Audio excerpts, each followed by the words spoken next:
ये लीजिए ब्राह्मण देवता, जल ग्रहण कीजिए।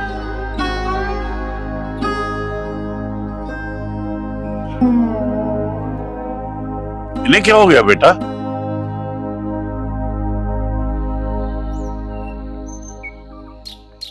इन्होंने अपनी पुत्री के साथ मेरा विवाह कराने के लिए हठ कर लिया है।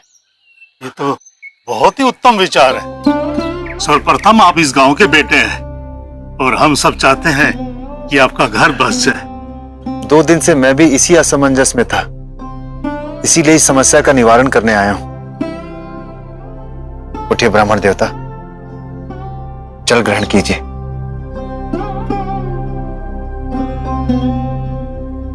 पहले आपको ये बताना होगा आपको मेरा प्रस्ताव स्वीकार है या नहीं।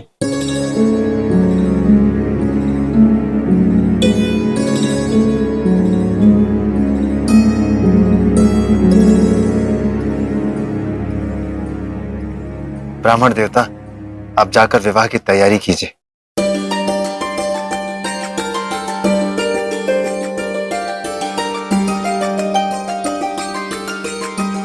आपने जो अभी भी कहा क्या वो सत्य है?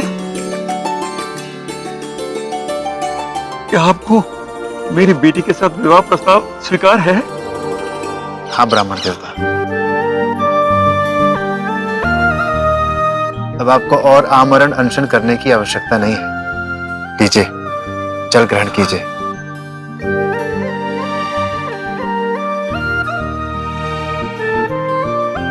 कितनी प्रसन्नता की बात है।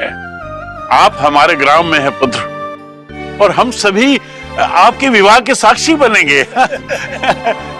कभी आप एक नवजात बालक के रूप में इस गांव से गए थे, और अब इस गांव में ही आपका विवाह होगा।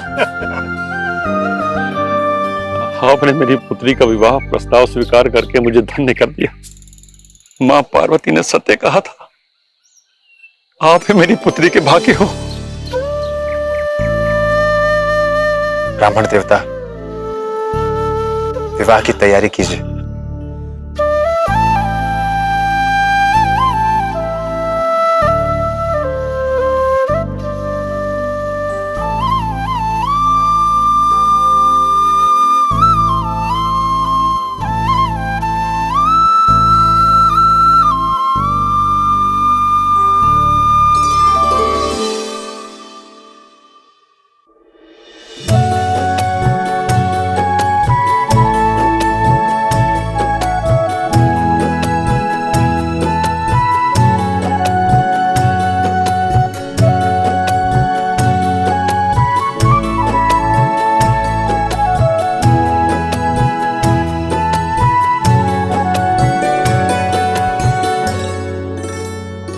रूप ऐसा सलोना न देखा कभी, ऐसे बदलेगा जीवन न सोचा कभी। रूप ऐसा सलोना न देखा कभी, ऐसे बदलेगा जीवन न सोचा कभी।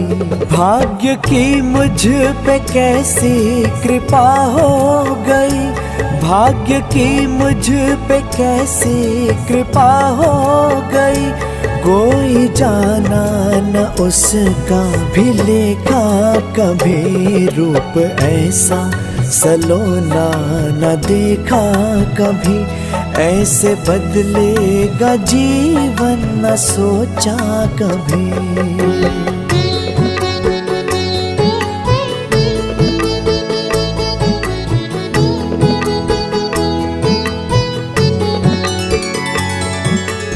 आइए पंडित जी, अब आप कन्यादान की विधि पूरी कीजिए।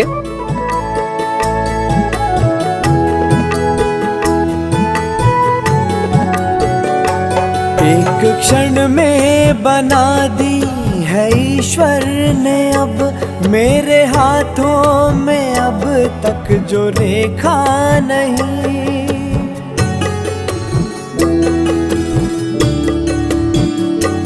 एक क्षण में बना दी है ईश्वर ने अब मेरे हाथों में अब तक जो रेखा नहीं।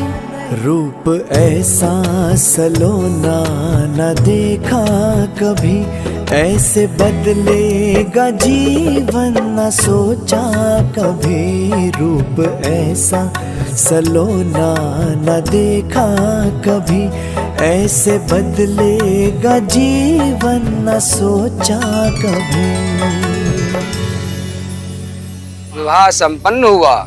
अब आज से आप दोनों सुख और दुख के पूर्ण रूप से सहभागी हुए और सभी मांगलिक कृत्यों में और सुख दुखों में हमेशा एक दूसरे के जीवन साथी बनकर रहोगे और भगवान शंकर और माता पार्वती का पूर्ण आशीर्वाद तुम दोनों को प्राप्त हो।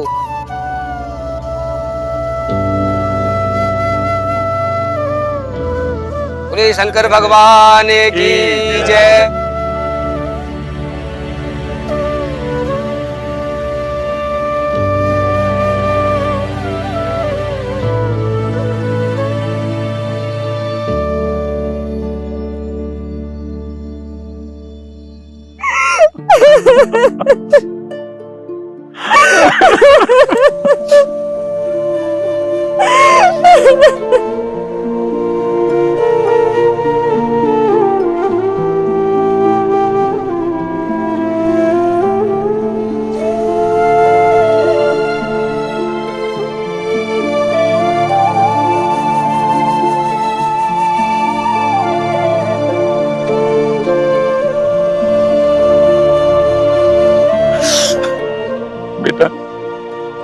मैंने अपनी पुत्री का हाथ आपके हाथों में सौंप दिया है। आप स्वयं एक सिद्ध पुरुष हैं। मुझे विश्वास है कि मेरी बेटी आपके साथ सदैव सुखी रहेगी। आपकी पुत्री मेरी अब पत्नी है। मैं अपना दायित्व अच्छे से निभाऊंगा। आपके साथ हमारा संबंध जुड़ चुका है,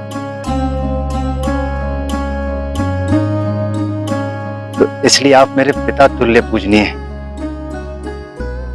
आज के बाद मैं आपको पिताजी कहकर संबोधित करूंगा।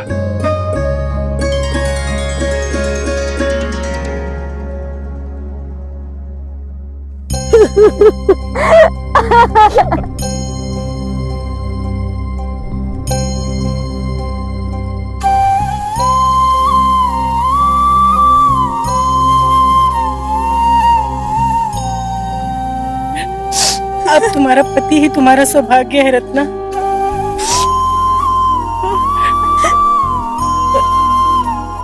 वहां जाकर हमें भूल मत जाना। हाँ माँ, यदि आप ऐसा कहोगे तो मैं नहीं जाऊंगी।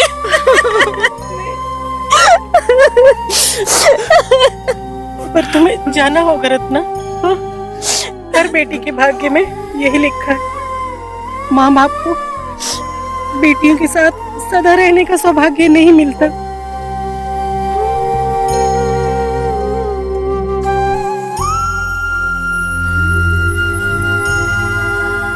जीजी, मैं आपसे मिलने के लिए शीघ्र ही आऊंगा जीजी।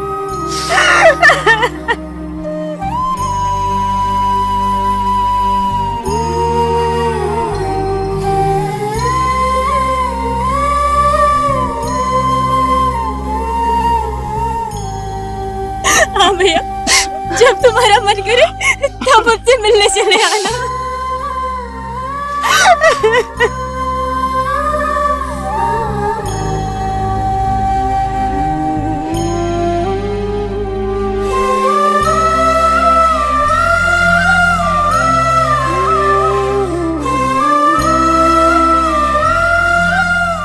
बेटी, मैं बहुत विद्वान जीवन साथी मिला। सदैव खुश रहो।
प्रवेश करो।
रत्ना,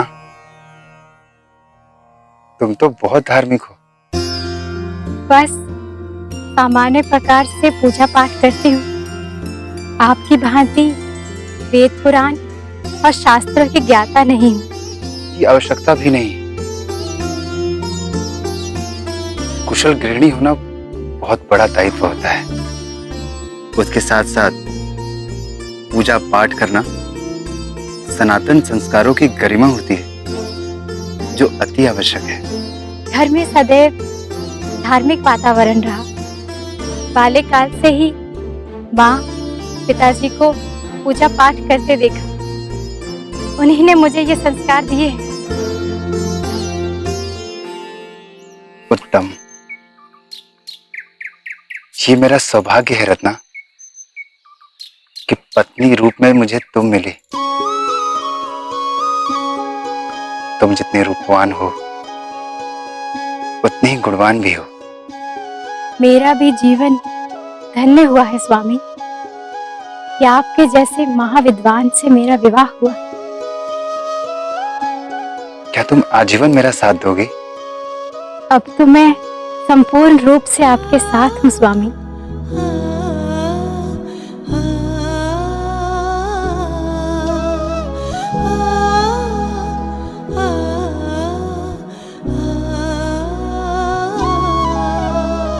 रत्ना,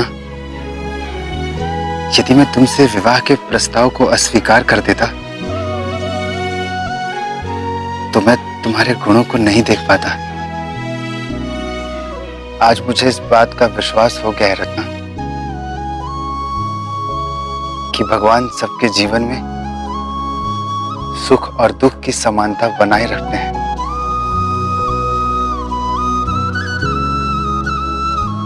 आज से पूर्व मैंने प्रेम का इतना सुखद अनुभव कभी नहीं किया था रत्ना। कदाचित प्रेम के विचार ही नहीं आए, किंतु अब मैं सदैव तुम्हारे साथ रहना चाहता हूं।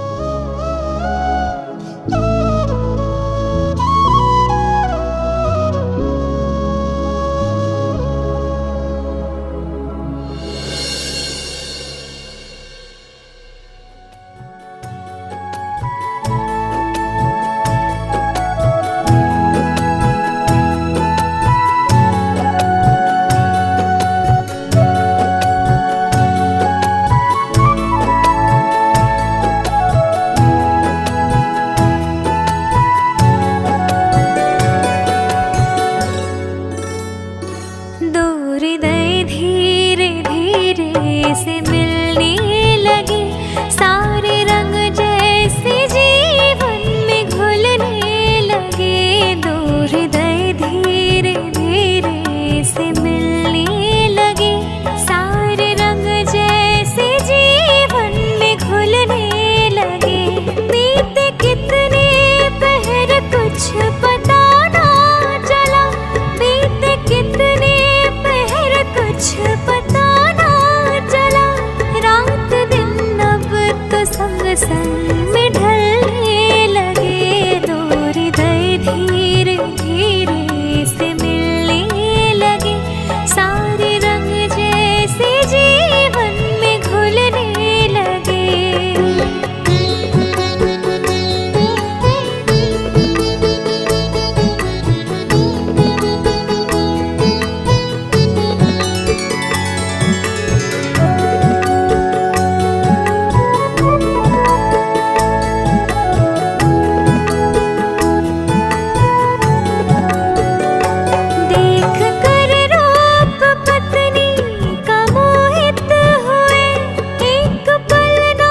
पलने लगे, सारे रंग जैसे जीवन में घुलने लगे, दो हृदय धीरे धीरे से मिलने लगे, सारे रंग जैसे जीवन में घुलने लगे।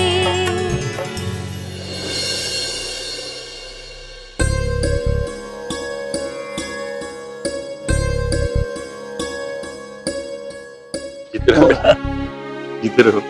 पिताजी आप अचानक, सब कुशल मंगल तो है? प्रभु की दया से सब कुशल मंगल है।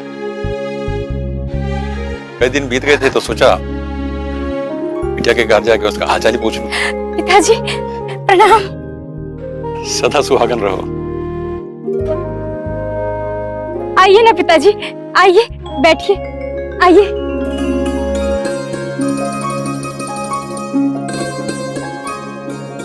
आप बैठिए पिताजी, मैं आपके लिए जलपान का प्रबंध करती हूँ। नहीं बेटी, मुझे पाप में डालोगी क्या? बेटियों के घर का तो जल भी ग्रहण नहीं किया जाता। पिताजी आप लंबी यात्रा करके आए, आपको भूख तो अवश्य लगी होगी। रत्नावली की मां ने रास्ते के लिए भोजन की व्यवस्था कर दी। मुझे भूख लगी थी तो मैंने खा लिया। आइए दामाद जी, आइए बैठिए।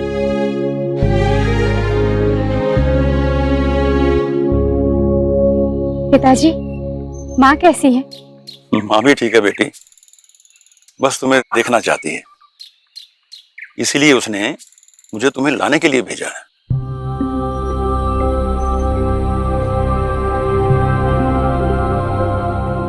दामाद जी, यदि आपकी अनुमति हो तो कुछ दिनों के लिए मैं रत्नावली को इसके मायके ले जाऊं।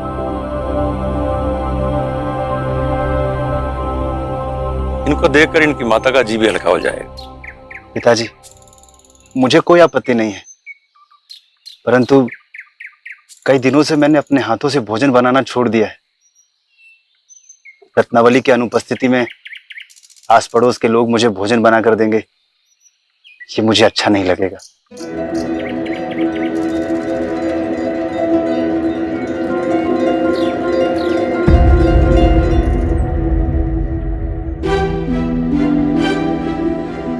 आपने सत्य कहा दामाद जी, लेकिन कुछ ही दिनों की बात थी। पिताजी पहले की बात कुछ और थी। पहले मैं एकल जीवन जी रहा था तो आस पड़ोस के लोग भोजन बनाकर दे दिया करते थे। अभी मैं गृहस्थ जीवन में हूं, कृपया आप पुनर्विचार कीजिए। दामाद जी, आपने मुझे धर्म संकट में डाल दिया है।